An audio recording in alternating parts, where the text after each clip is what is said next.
unbeaten. We now welcome back former Saints linebacker Jonathan Vilma. Thanks for coming back.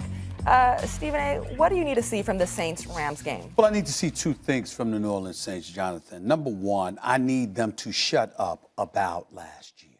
It's over. There's nothing you can do about it. It's the sport of football. You're on your home turf. And you know why I want them. And I don't. And you know, I'm going to say that I'm saying that about the team, but I need to be careful because there's very few people that I admire more than Drew Brees. I got a lot of love for that brother. You understand? I'm really talking about Sean Payton, even though he didn't say much yet this week about it. But the way he made an absolute spectacle of himself in the aftermath of all of that, dragging on for months at a time and, you know, going at the league office and all of this other stuff. Mistakes happen, that's number one. Number two, why did it come down to that? You were on your home turf in the Super Bowl. What the hell did you do needing to come back in the waning minutes on your home turf with a Super Bowl berth on the line? Maybe if you had handled your business and had the lead instead of operating from a deficit, the pass interference that never was by Roby Coleman wouldn't have mattered that much. And why do I bring that up now? Because we just saw Monday night.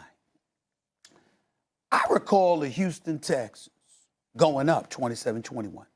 I recall Deshaun Watson, you know, connecting first with Michael Thomas. Then after that, 37 yards with Kenny Stills, who just got there, by the way, from Houston for a touchdown to take a lead. And once again, you need the 40-year-old Drew Brees to come to the rescue. All this damn talent. Michael Thomas got a $20 million a year, okay? To Alvin Kamara, we know what he could do, all right? You got Jared Cook up in there. You got Ted Ginn.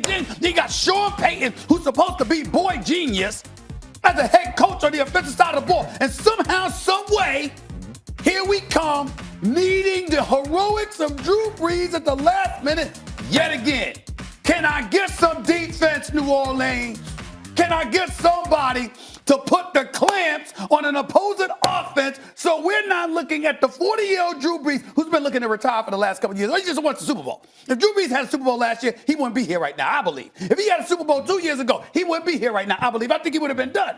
He's playing because he wants another chip and he knows he has a shot. And damn it, Sean Payton and his defense continue to lean on his senior citizen self in football ballers to come to the rescue. Go ahead, Jonathan. No, it's Max's turn.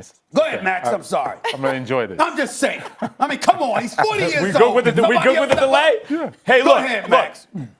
Look, I totally agree with you about Sean Payton, especially since it was a terrible missed call. Everyone knows it. But how come Sean Payton, no one ever brings up the missed call on the other end of the field that benefited the Saints? Like, what do they talk? Yes, this was even a higher leverage moment. That was also a bad missed call and a very high leverage moment. Just shut up about it already. I totally agree with you about that. What I am looking for in this game is Todd Gurley. Before Saquon Barkley, took the world by storm. You look at the upper echelon running backs in football. Gurley, Ezekiel Elliott, and because Elliott was in a better situation, he was oftentimes compared favorably to Todd Gurley earlier in their careers, a couple years ago. You can look at McCaffrey, you can look at Kamara, all these guys. To my mind, when everyone's perfectly healthy, there's Saquon and then there's Gurley. Like if there was no Saquon Barkley, I'd be like, Gurley is really the best overall guy. Guys, Gurley hasn't looked the same now in a minute. And I know they're trying to manage his workload and all those things, and whether they say it's because of the present or into the future because they have him locked up long term to with a big guaranteed money. If Gurley is not that same elite dynamic back who can be your bell cow and also catch passes out of the backfield, do all the things that he's done just about as well as you can do them, then this offense is not quite the same. Like, let's not forget Aaron Donald, everybody on the defense, I get it. But early last season, we were like, the Rams are a little different than everyone else. It was that unbelievable dynamic offense. Gurley is a huge part of that. That's what I'm looking for. Are the Rams still the Rams? I want to see if Todd Gurley's still Todd Gurley. Okay, I agree with you, Max. And to address my man Stephen A., there was a nice big presser to start the season from the Saints, backed by Sean Payton, who said, "We are moving on. We are not crying about it anymore. We are moving on. So the whole no call, et cetera, that has been done for a long time now. And I hear about the 40-year-old Drew Brees, senior citizen. He's still one of the best, if not the best quarterback in the NFL right now. So it is no wonder that you can rely on him because the defense may or may not show up, because that's frankly discrediting Deshaun Watson and how good he's been as a quarterback when he's healthy. Now, going to this game, Saints versus Rams, the biggest thing that we need to worry about are not the quarterbacks, not Todd Gurley, is who is going to replace Ndamukong Suh on that defensive line for the Rams, because he's the reason that the Saints couldn't run the ball last year in the NFC Championship game. He's the reason that Aaron Donald was able to get off and create havoc and get 2.5 tackles for loss and sacks, etc. He's the reason that Aaron Donald would see one-on-one coverage, because if you had 2 linemen on Aaron Donald, it left 1 on Ndamukong Suh, and that's a mismatch. I don't know who that guy is going to be up front for the Rams. And if that guy isn't there, you have Alvin Kamara that's going to get his yards that he didn't get last year. Then you have Michael Thomas, who's going to figure out a way to get open against Aqib Talib in the play-action pass. If that happens, you're looking at a Saints victory, and it's not even going to be close, to be quite honest with you. It's not going to be close. All right, let me address, Jonathan, what you just pointed out. First of all, I'm not letting you get away with those slick comments you just dropped in there. You ain't getting away with that not on this show. Listen, don't try to interpret my words as being disrespectful to Drew Brees. Drew Brees is a bad brother. I love Drew Brees, one of the elite quarterbacks this game has ever seen. I'm not saying anything negative about Drew Brees. What I'm saying is, damn, he's 40. That's football, for crying out. Can somebody else step up and relieve this brother? Why is he always having to come to the rescue for the Saints in games that count down the wire? How come y'all can't stop anybody? That's what I'm talking about, Jonathan. So, and you know that's what I'm talking about. Is Deshaun Watson not one of the best young quarterbacks? He's a bad brother. Is DeAndre Hopkins not one of the best wide receivers in the game? Yes, he is. Okay. Yes, he is. All right. And by the way, even with Lamar Miller down, what they got from Duke Johnson and other candidates, running back spot is impressive. I get it. Or was it just that they were playing the Saints, who religiously have problems year after year after year defensively? And you know what I'm talking about here. I'm not talking about when you were there winning a Super Bowl in 2009. Talking about since. It's been a decade, damn it. This defense repeatedly, don't get me wrong, I'm not saying that they haven't had good defenses. I'm saying, damn, every time a game counts, don't you find it, Jonathan, Max, don't y'all find it a tad bit odd that every time there's a big game that comes with New Orleans, somehow, some way, Drew Brees has to drive you down the field in a deficit because the defense couldn't hold. That's my point. Could you do something well, except that to one take of the the things pressure that, off the 40-year-old dude? One of the things that that distinguished the Saints for me last season from some of the other high-powered offenses like the Chiefs, for instance, was the Saints were good against the run. For a dynamic offense, I actually, the defense was good. At least certainly against the run. I want to get back to Jonathan's point, though, about Ndamukong Suh. To me, that actually highlights the running backs again. Because on one side of the ball, there's Gurley and what I mentioned. On the other side of the ball, there's Kamara, who without Mark Ingram, it's like, wait, is he now a bell cow kind of back, right? When you talk about the best backs in the league, Saquon, Gurley when he's healthy, Le'Veon Bell when last seen, right, over the course of a season, Ezekiel Elliott, obviously. These guys, you give them the feed them, and they can carry your offense. Kamara without Mark Ingram, it's like, okay, let's see what they do with him. No, he kind of had the same workload. He's not really built that way physically. And so even on the other side of the ball, it's not like, well, not having Ndamukong Suh, now they're more susceptible to Kamara. You can chip him on the line, you can do some things. But I think it really actually highlights the running backs on both sides of the ball. Is Gurley still the dynamic back we've known in the last several years?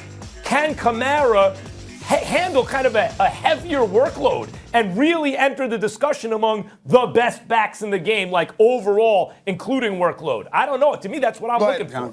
Answer it, man. Well, you have Latavius Murray that's going to help out with the workload for Alvin Kamara. So Alvin Kamara has always been phenomenal at getting about 10 to 15 touches at the running back position, and then 10 to 15 touches as a receiver coming out of the backfield or lining up in the slot, whatever you want to call it. Latavius Murray is now the new Mark Ingram. Is he as good as Mark Ingram? To be determined. We'll see how the stats play out, but that's the guy that's going to handle being that quote-unquote bell cow or avoiding Alvin Kamara being the bell cow. And now talking about the defense for the Saints and how they keep giving it up.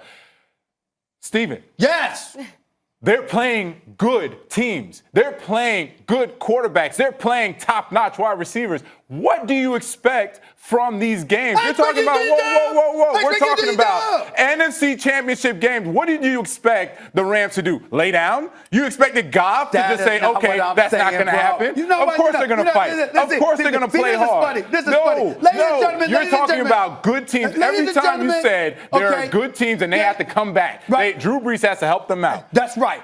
You need your quarterback to help you out when you play against other really good teams. That's not what I'm saying. Ladies and gentlemen, Jonathan Vilma and I go back to when this brother was with the Jets crying out loud. We've talked for many years. And there were times where I recall you telling me years ago, at some point in time, it's about the responsibility of that defense. We can't always put a quarterback in a position where he's got to come to the rescue. I'm not talking about doing your job. Don't bring up stuff from 10 years ago. You're not allowed to bring up those facts. I'm not bringing up stats. That's a good point. I'm only addressing the point of coming to the rescue. I'm not saying nobody has to do a job. Drew Brees is the quarterback. He got to do his job. I'm talking about coming to the rescue. Instead of having a lead, holding on to a lead that he gives you. Sheldon Rankin and these boys, Lattimore and these cats. You got cats carrying Jordan. You got cats on the defensive side of the ball. Can Drew Brees have a lead and be comfortable with it? Can he sit on the bench with a lead and know that the defense gonna hold? It's gonna happen. It's gonna happen Sunday. So now you're basically asking the defense to step up and show up. How about that? And they will. How about that? And they will. They will. Because I got news for you. Yes. If you don't win, let me say this for the record, Jonathan Vilma. If the New Orleans Saints don't get to the Super Bowl, I promise you, it will not be Drew Brees' fault. He will do his job. And your defense gonna do yours. Period. Period. Did he get the ball down the field? Did he get the ball down the field in the playoffs when he needed to last year? Drew Brees was looking his age a little bit late in the season. Let's be honest he got him about down the field. That's where the pass interference didn't get called. On a bad throw, by the way. And then on Monday night, he needed 35 yards to put them in field goal range. What did he get? 35 yards on 3 receptions. Damn you, the defense, man. Show up, man. Stop putting Drew Brees in the hole. He's 40. We will see Sunday. He's 40, Jonathan. We'll see Sunday. He's 40. You're calling out the defense. That's fine. They need to stop being cruel. They're grown men. They can handle it. Respect that. They like that. All right, we'll guys. see. Look out for your elders. We'll see He's Sunday. 40. And stop calling him elder. He's 40. Ooh, let him know. He can play. Tell him about your Football, quarterback. he's 40. All right, Jonathan Vilma, you have been an amazing addition to the show today. Thank you so much. And I know he's great. Stop acting like I'm not You got saying he's Stephen A. great. all riled up. All right, our friend Tim Tebow joins the show. Find out who he thinks is the best quarterback in all of college football. Don't go anywhere. He's 40. He's 40. Get a brother a break. He's one of the best quarterbacks He's in the league. great. Stop putting him in the hole. Do you say Brady's 41? Stop it. Do you say Brady's 41?